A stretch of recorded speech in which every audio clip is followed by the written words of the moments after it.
March 31st, 2020. Puppies in a time of global pandemic. These are these are Gronk queen pups. That's Uncle Hooligan. That's Queen over there. And Tulsi, which is country queen. She's a keeper from a previous breeding, as is Hooligan. I've got to correct an error. When I was counting the little willies on these guys, I somehow missed one. So the good news is we have 2 males instead of only 1. So 2 males, 4 females. A better ratio. These guys are about 4 weeks old now. Hey, hello, queen.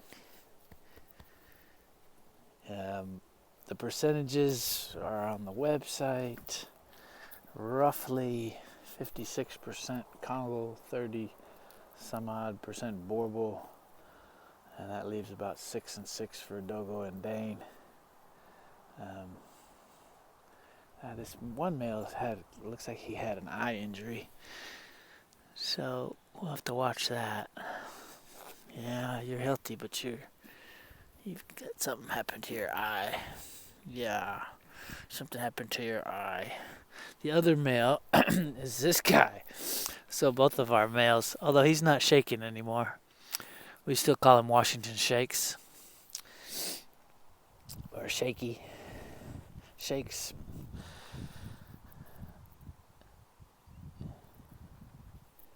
Hello, Tulsi. Tulsi, how come you couldn't catch on with the Democratic electorate? I would have thought you'd be perfect. Who'd have thought? Who'd have thought? Queen. So these pups will be ready to go right around the 30th of April. Let's say that. Right about the time people might be allowed to move around normally. Shipping being increasingly expensive on the airlines, that's a good time to take a road trip if I get enough customers in the right directions. I'm not going to let any of this shutdowns keep me off the road. Hey, Hooligan. Yeah, they're all over now. Hooligan is a really nice dog. He's half Congo, half Borbal. That's kind of our signature cross. These guys will be roughly the same percentage of Congo, a little more. I personally think the more breeds in the mix, the better you are for overall health. Matter of fact, I bought my first mixed breed dog. I've always started from scratch, started from purebreds. But the truth is, purebred dogs, and let me just rant a little bit, because there's only so much to talk about when you're looking at puppies. Purebred dogs, the take-home message is that purebred dogs, as a rule, it's a shit show. It really is. There's very few purebreds that aren't a mess.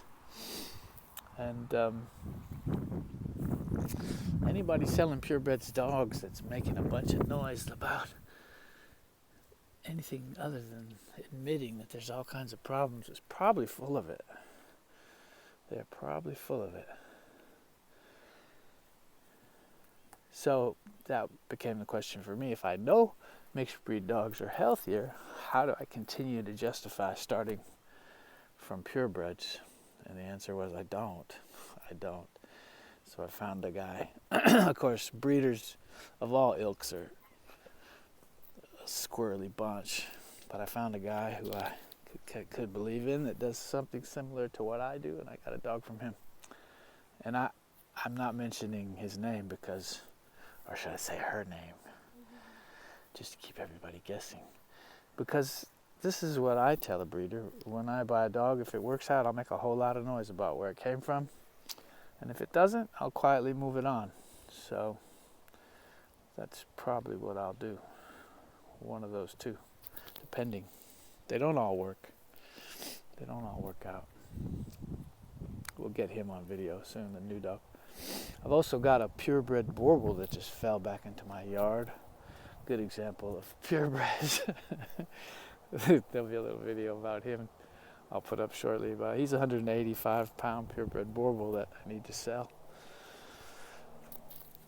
That's the other male. This guy that was shaky early on, he seems to have steadied. Whatever was making him bounce, it's no longer. Hey, hello, handsome. All right. This is long enough. I tend to let these things get too long when I don't do it often. But there we go. Gronk and Queen. 4 weeks. Loving life. Very little has changed around here, despite all the goings on out there.